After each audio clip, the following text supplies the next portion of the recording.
Next heading लिख लीजिए बेटा, mean square current for one time period,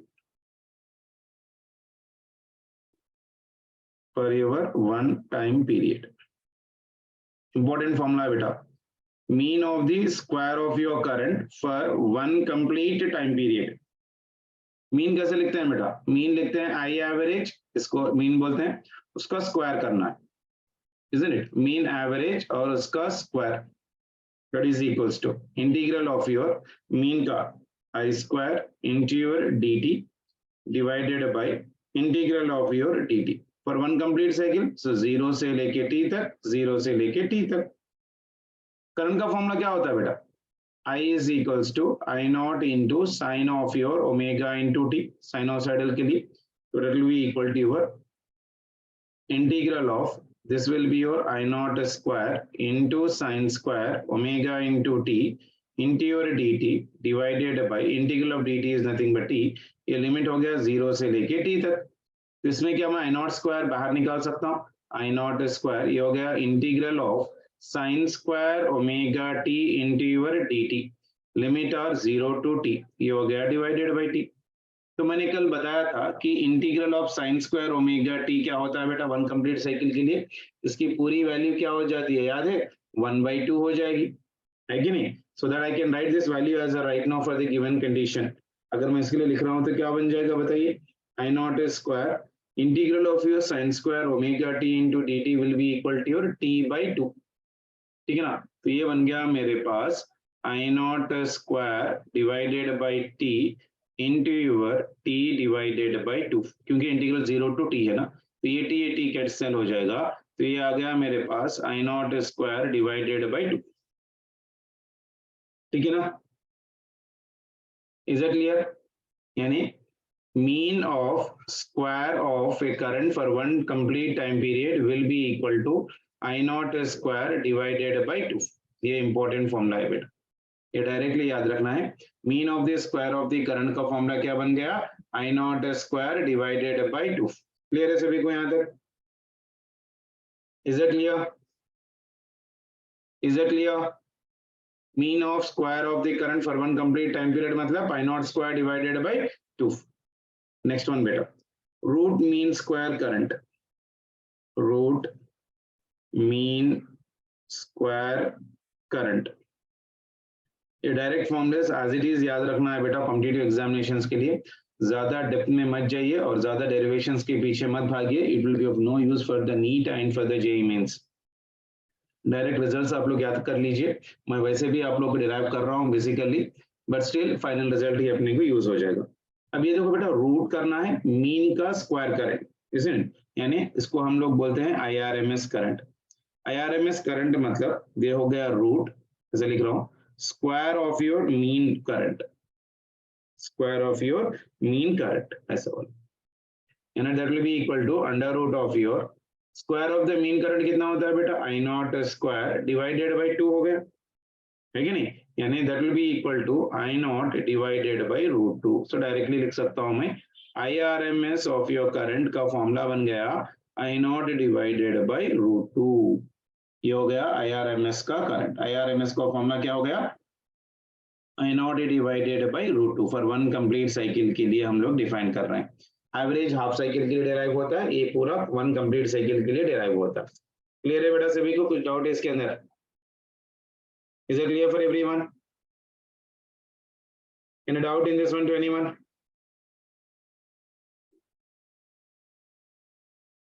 clear है, फॉर्मूला याद रख लीजिए बेटा, that's more than enough for us, ठीक है ना. अगर वीआरएमएस लिखूं तो ऐसे कैसे लिखूंगा मैं, E RMS will be equal to your, E RMS will be equal to E naught divided by root 2. ERMS is equals to E naught divided by root 2. ठीक है ना, ERMS is equals to E naught by your root 2. आ गया सभी को यहाँ तक, कुछ doubt है इसके अंदर, इस फॉर्मूले के अंदर किसी को कुछ डाउट है क्या, देख लीजिए एक बार जल्दी से.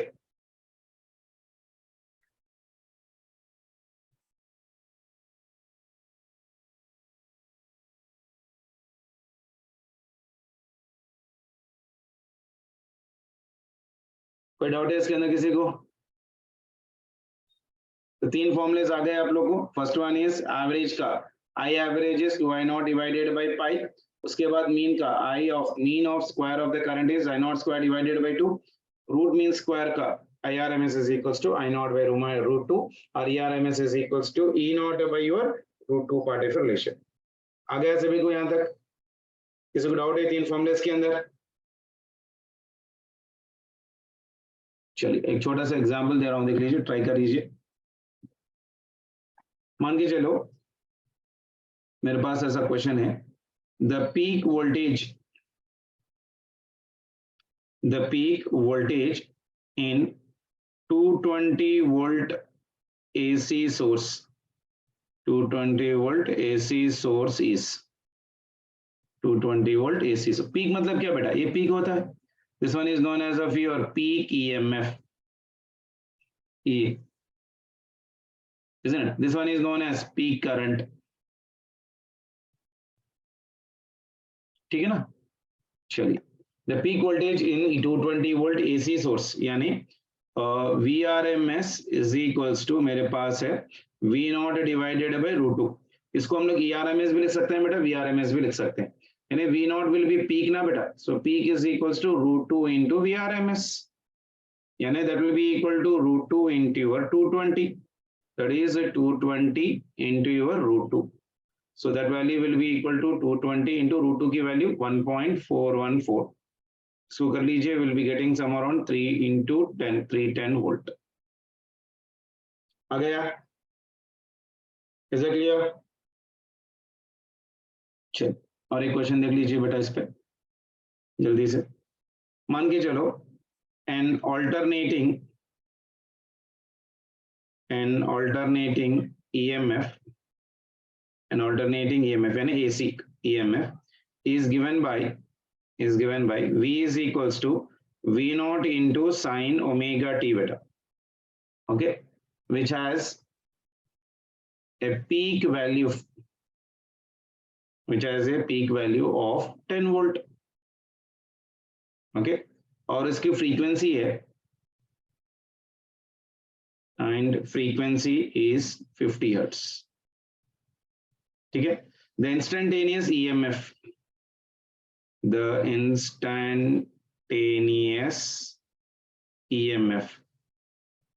at t is equals to 1/600 seconds is, that is the question। एक बार देख लीजिए पहले क्वेश्चन को। ओके, अपने को क्या चाहिए बेटा? इंस्टेंटेनियस, यानी ये हो गया इंस्टेंटेनियस, मैंने ऑलरेडी स्टार्टिंग में बताया था आप लोग को। ये हो गया peak. And an alternating EMF is given by V is equals to V0 into sin of your omega into t as a peak value of यानी V0 की वैल्यू दे रखा है 10 volt and has a frequency दे रखा है 50 hertz और EMF at what time? T is equals to 1/600 seconds के पास इसकी V value कितनी है? तो ओमेगा निकाल सकता हूं मैं। Omega is equals to 2 pi into your F, that is equals to 2 into pi into F is equals to 50, यानी ये हो गया मेरे पास 100 पाई रेडियंस पर सेकंड। ठीक है ना? तो V is equals to V0 में डाल दीजिए तो कितना बन जाएगा? V is equals to V0 की वैल्यू हो गई 10 इंटू साइन ओमेगा की वैल्यू हो गई 100 into your pi into time is equals to 1/600। तो ये 2 0 यहाँ पर चले गए, isn't it? So that will be equal to how much होंगे बेटा? Sin of your ये 2 0 0 चले गए, that is sin of your 1/pi/6 और ये pi/6 हो जाएगा। So it is your 10 into your sin pi/6, isn't it? Sin pi/6 कितना होता है बेटा? किसी को याद है? Sin pi/6 कितना होता है? Sin 30 के बराबर। Sin 30 की वैल्यू कितनी होती है? 1/2।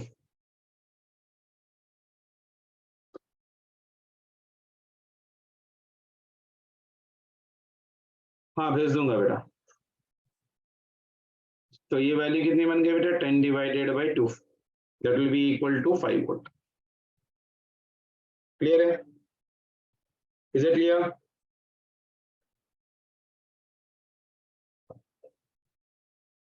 चलिए नेक्स्ट क्वेश्चन लिख लीजिए। वेरी इंपॉर्टेंट मॉडल है, make sure that you try to do this one. मान के चलो the RMS value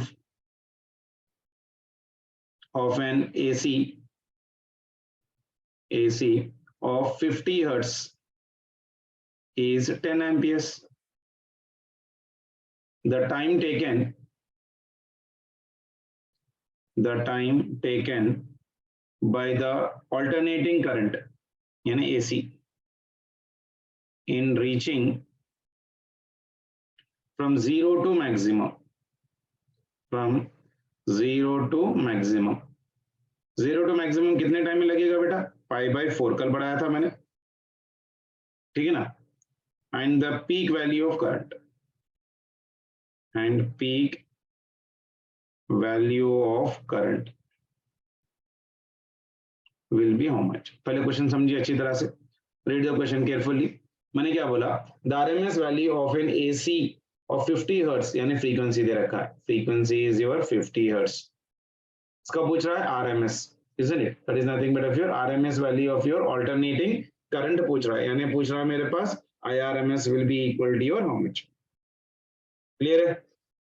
The RMS value of an AC of 50 hertz is given for me in the problem। IRMS की value कितनी दे रखा है बेटा? IRMS value is given how much for me? Very good। IRMS is equals to 10 amperes। The time taken by an AC in reaching from 0 to maximum, the peak value of the current यानी I0 की value कितनी होगी? मैंने कल बताया था आप लोग को, ये होगा ऑल्टरनेटिंग करंट, तो ऐसा कुछ आएगा, ये हो गया peak value.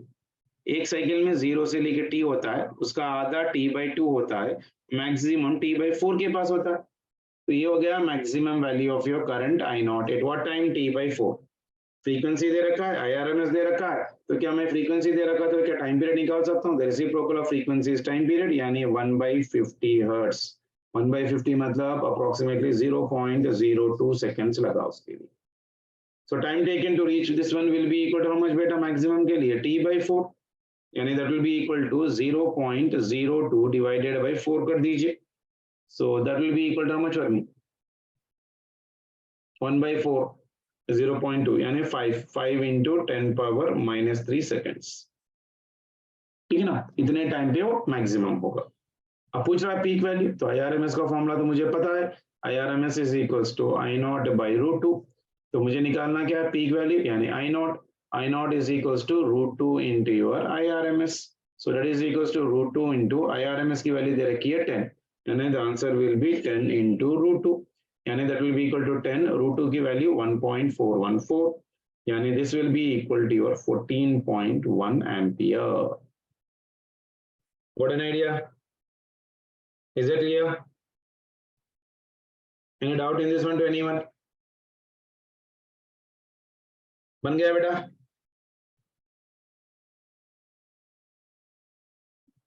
Is it clear?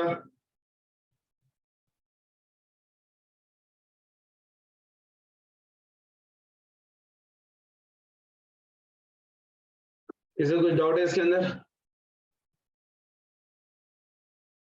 हाँ, डायरेक्ट फॉर्मूला था ना बेटा, आप लोग को समझाने के लिए इतना टाइम लगा मुझे। अगर मुझे करना पड़ता तो मैं डायरेक्टली स्टेप कर लेता हूँ, डायग्राम वगैरह मेरे कुछ ड्रॉ करने की जरूरत नहीं पड़ती।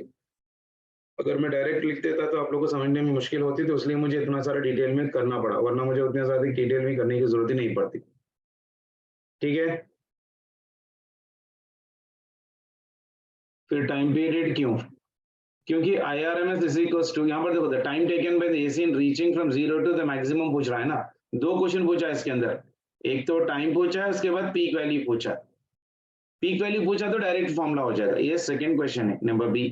ये वाला फर्स्ट क्वेश्चन है, कितना टाइम है, बी। दो क्वेश्चन है उसके अंदर, ठीक है ना।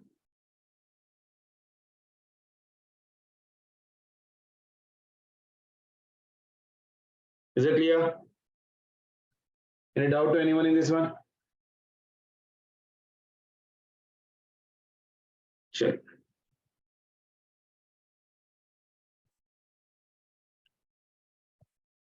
Next one. Concept of AC dynamo. यानी जो ऑल्टरनेटिंग करंट प्रोड्यूस कर रहा है, कौन प्रोड्यूस करता है बोला था मैंने, एसी डायनामो। अपन करते हैं क्या है, एक छोटा सा रेक्टेंगुलर कॉइल जो है ना, इस रेक्टेंगुलर कॉइल को एक मैग्नेटिक फील्ड के अंदर, यहाँ पर एक नॉर्थ पोल होता है ऐसा वेरी स्ट्रॉन्ग, और यहाँ पर एक साउथ पोल होता है, ठीक है ना। इसके अंदर हम लोग इसको रोटेट कराते हैं बेसिकली। सो जैसे ये रोटेट करेगा about this axis, it will B cutting the magnetic lines of force, उसकी वजह से फ्लक्स क्रिएट होगा बेटा। तो मैं डिटेल में नहीं कर रहा हूँ। तो फ्लक्स इज इक्वल्स टू, और ये क्या हो जाएगा, नंबर ऑफ टर्न्स अगर रहे तो BAN into your cos theta, मैंने EMI में करवाया था इसके लिए। और थीटा की वैल्यू क्या हो जाएगी, omega into t when it is rotating. तो flux will be equal to BAN into cos of theta, theta is omega into t. तब इंड्यूस्ड EMF निकाल लीजिए, E is equals to from Faraday's law minus of d phi by dt। Minus sign indicates direction, ज्यादा tension मत लीजिए, नहीं भी मालूम है तो कोई प्रॉब्लम नहीं, अपने को फाइनल रिजल्ट से मतलब है। तो इसका लिख लीजिए BAN into your cos of your omega into t divided by t. इसको डिफरेंशिएट कर रहा हूँ तो BAN तो बाहर आ जाएगा, differentiation of cos will be equal to omega into sine of your omega into t. इसका मैग्नीट्यूड लिख रहा हूँ तो ये प्लस बन जाएगा। तो ये वैल्यू बन गए मेरे पास BAN omega into sine of your omega T. ये पूरा कांस्टेंट है तो इसको मैं लिख रहा हूँ E नॉट। सो E is equals to E naught into sine of your omega into t. ये वाला होता है EMF of your alternating current. E naught की वैल्यू क्या होती है बेटा, बैन ओमेगा कांस्टेंट, बस इतना याद रख लीजिए। जो EMF क्रिएट करता है ना एसी डायनामो में, तो उसका फॉर्मूला क्या होता है, E is equals to E naught into sine of your omega t. और E नॉट की वैल्यू क्या होती है बेटा, ये वाला, ये पूरा कांस्टेंट है, मैंने उसको कांस्टेंट बना के लिखा, B A N into your omega. B is magnetic field, A is area, N is number of turns, omega is your angular frequency. Clear है सभी को? एसी डायनामो मतलब क्या है बेटा, a coil which is having n number of turns, जिसका area ये है, is been rotated in the uniform magnetic field of this one, isn't it, with a constant angular velocity of your omega, with a constant angular velocity of your omega। T is equal to 0 पे जब होता है ना, एक जो plane of the coil होता है perpendicular to magnetic field होता है, देन उसको हम लोग रोटेट कर रहे हैं तो theta is equal to omega into t. तो फ्लक्स कितना बना इसके अंदर, tan into cos theta. Theta को मैंने ओमेगा टी लिख लिया, उसके बाद EMF निकाला from the Faraday second law, E is equal to d phi by dt। अगर नहीं भी पता है तो कोई प्रॉब्लम नहीं है, अब बस इतना याद रख लीजिए कि कॉन्सेप्ट ऑफ एसी डायनामो में E is equal to E naught into sine omega t होता है। यानी जब भी मैं ऐसा सिंबल लिख रहा हूँ, इसका बाय डिफॉल्ट EMF कितना हो जाएगा बेटा, E is equal to E naught into sine of omega into T. बात खत्म, क्लियर है? Is it clear? चलिए बस इतना याद रख लीजिए इसके अंदर। अब एक्चुअल टॉपिक में उतरते हैं, एसी सर्किट्स। एसी सर्किट्स पहला पूरा सीरीज कॉम्बिनेशन में चलते हैं। First one, alternating current AC through resistor. अगर एक ऑल्टरनेटिंग सोर्स एक रेसिस्टर को कनेक्ट कर गया तो कैसा एक्ट करेगा, वो अपना कॉन्सेप्ट है। यानी यहाँ पर जो है ना, एक रेसिस्टर होता है इस तरह से, इस रेसिस्टर को अपन क्या कर रहे हैं, एक ऑल्टरनेटिंग करंट से कनेक्ट कर रहे हैं ऐसा।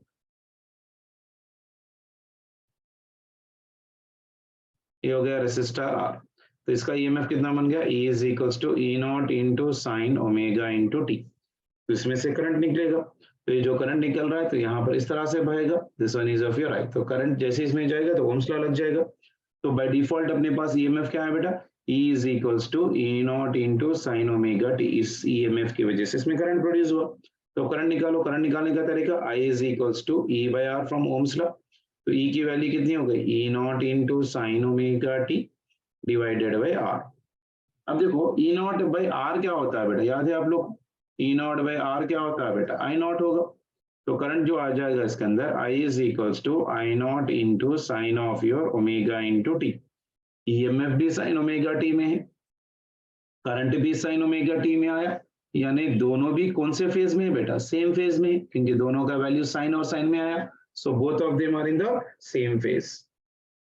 Okay, see the terms which are written after this sine और cosine will always denote the phase of that one बेटा, ठीक है ना।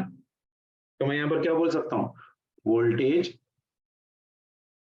And current, voltage and current are in same phase, are in same phase, are in same phase, clear है। अब इसके अंदर देखो फेजर डायग्राम ड्रॉ करने का तरीका, जरा ध्यान से सुनो बेटा, समझ में नहीं आ रहा तो please ask. Phasor diagram, phasor diagram मतलब द रिलेशन बिटवीन करंट और ईएमएफ लिखने का तरीका। तो इसमें मैं कर क्या रहा हूं देख लीजिए, इसके अंदर मैं कर क्या रहा हूं, what I am doing is,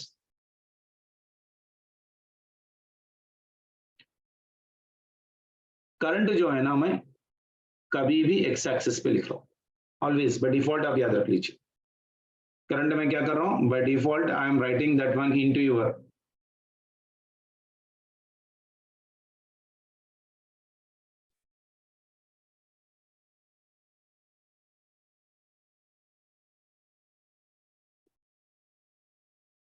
by default क्या कर रहा हूं मैं, एक्स एक्सिस पे, ठीक है ना। यानी करंट जो है ना, मैं यहाँ पर देख लीजिए ऐसा ड्रॉ कर रहा हूँ सर, सेम फेज का क्या मतलब, ये समझा रहा हूँ। सेम फेज का मतलब अगर करंट एक्स एक्सिस पे ऐसा जा रहा है, ये हो गया करंट, तो इसका जो ईएमएफ है ना, तो ये भी इसके ऊपर ही जाएगा, ऐसा दोनों एक ही ऊपर होंगे, यानी दोनों के बीच में एंगल नहीं है। अगर एंगल नहीं है तो क्या हो जाएगा, दोनों के बीच में सेम फेज। अगर सामने पीछे होंगे तो 90 डिग्री, 60 डिग्री, 30 डिग्री जो भी होगा ना वो लिख लेंगे अपन, ठीक है ना। अब वो ज्यादा डिटेल में जाएंगे तो बहुत ज्यादा टाइम लग जाएगा बेसिकली, तो यहाँ पर हम लोग क्या लिखेंगे, इसका पोटेंशियल्स लिखेंगे, ठीक है ना। इज इट क्लियर, चलो। तो यहाँ पर ईएमएफ और करंट दोनों एक ही डायरेक्शन में, यानी phase will be equal to zero. अगर साइनोसाइडल मैं बताऊं, करने की कोशिश करूं इसको, ऐसा कुछ डायग्राम बनता है बेसिकली,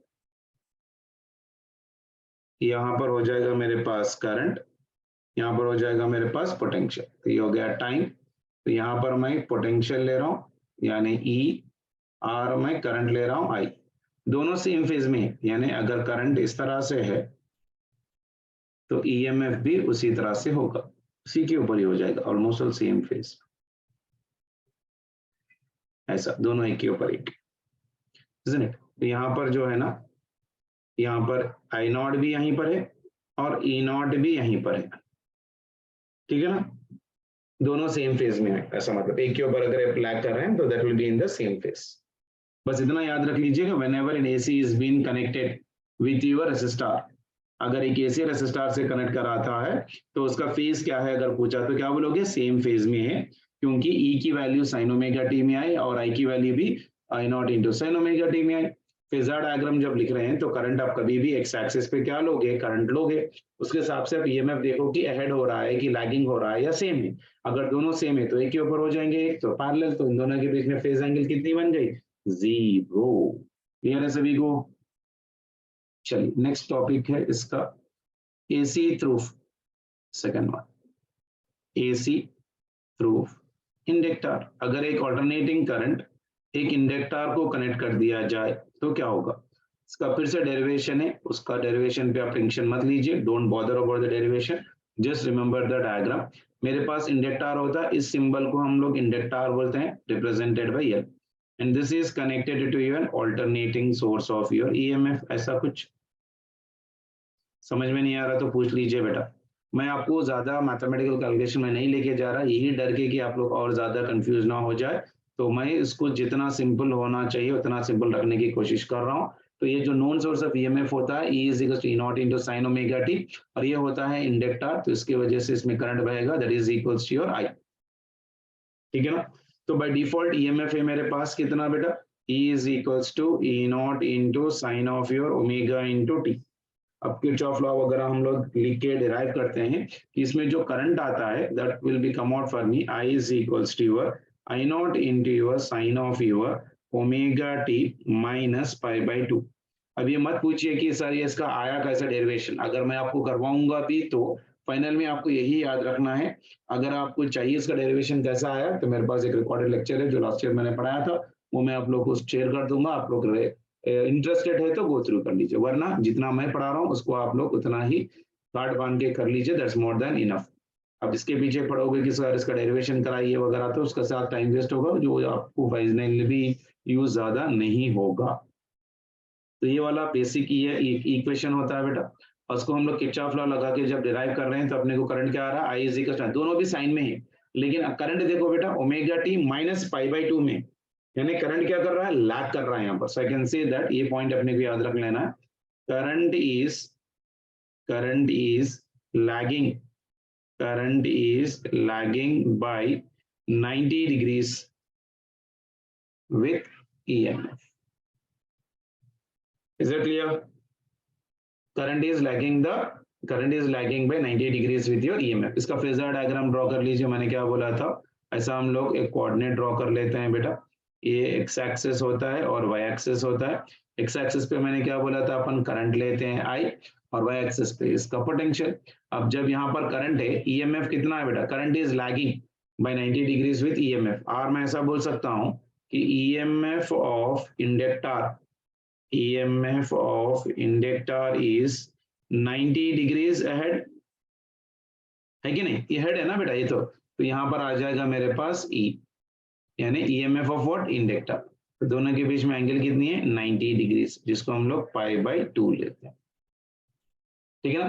तो 90 डिग्रीज अहेड है, कौन है, ईएमएफ ऑफ द इंडक्टर, और करंट इज 90 डिग्रीज लैगिंग, क्योंकि हम लोग एक्स एक्सिस से रेफर कर रहे हैं ना, तो ईएमएफ ऊपर जा रही है तो अहेड है, और करंट पीछे है, तो कितना पीछे है, पाई बाई 2 के साथ पीछे। क्लियर है? तो voltage of the EMF inductor is 90 degrees ahead, और current is lagging by your pi by 2। अगर साइनोसॉइडली अगर मैं इसको ड्रॉ करके बताऊं, सर आप साइन के हिसाब से बताइए, तो अगर मैं साइन के हिसाब से बात कर रहा हूं, तो ये जो ईएमएफ लिखेंगे बेसिकली, ये जो ईएमएफ होगा ना, ऐसा वाला रेड कलर से लिख रहा हूं, तो ये हो गया मेरे पास ईएमएफ ई, ठीक है ना। अब वाई एक्सिस पे ई लिखो और आई लिखो, वन एंड द सेम होता, और एक्स एक्सिस में मैं टाइम ले रहा हूँ। अब करंट कहाँ है बेटा, 90 डिग्रीज लैगिंग है, 90 डिग्रीज लैगिंग बोलो तो पीछे आ जाएगा बेसिकली इसके, तो यहाँ पर से ऐसा कुछ आ जाएगा, ठीक है ना, नीचे से आ रहा है 90 डिग्रीज लैगिंग, ठीक है ना।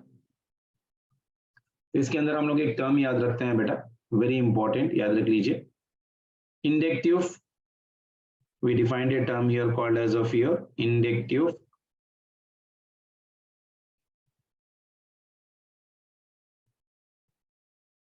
एक मिनट,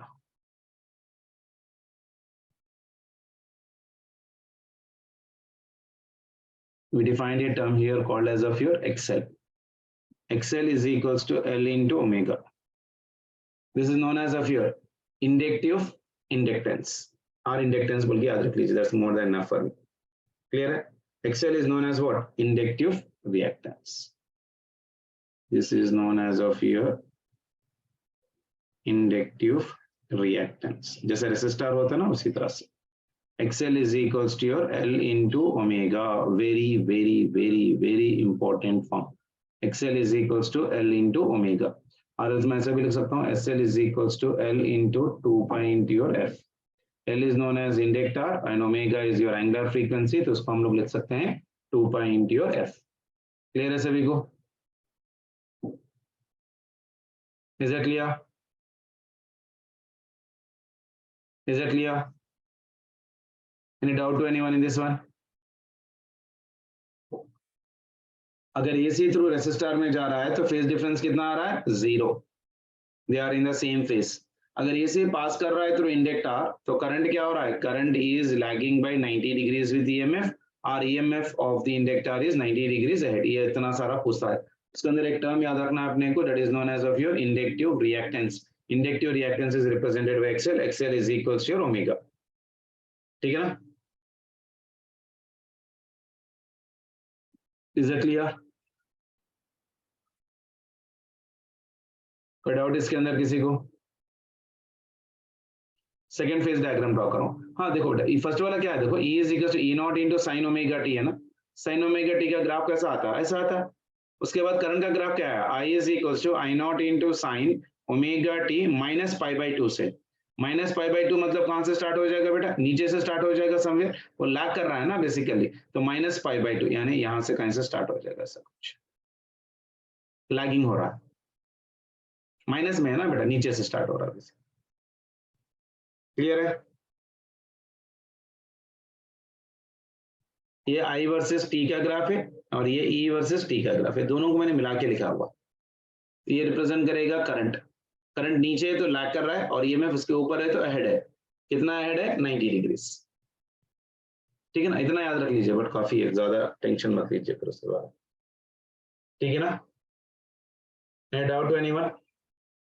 तो दो चीजें आपको याद रखना है, अगर एसी रजिस्टर से कनेक्ट करें तो क्या होगा, एसी थ्रू इंडक्टर कनेक्ट करें तो क्या होगा। ये वैसे भी रिकॉर्डिंग में जा रहा है तो आप लोग फिर एक बार रिविजन करते हुए भी लिख सकते हैं, लेकिन इतना तो बेसिक आपको याद रखना है। नेक्स्ट वन देख लीजिए बेटा, एसी थ्रू कैपेसिटर, अगर एक एसी जो है ना ऑल्टरनेटिंग सोर्स, अगर एक कैपेसिटर को कनेक्ट कर दें तो कैसा एक्ट करेगा। इसका एक्चुअली अच्छे खासे डेरिवेशन है बेटा, लेकिन I don't think so it is right now required for you, बस इसलिए मैं ज्यादा इसका डेरिवेशन पे कॉन्सेंट्रेशन नहीं कर रहा। एक एसी है और ये एसी जो है ना फिर कैपेसिटर को कनेक्ट किया गया हुआ है सी, तो बाय डिफॉल्ट इसका ईएमएफ क्या होता है बेटा, E naught into sine of your omega t होता है।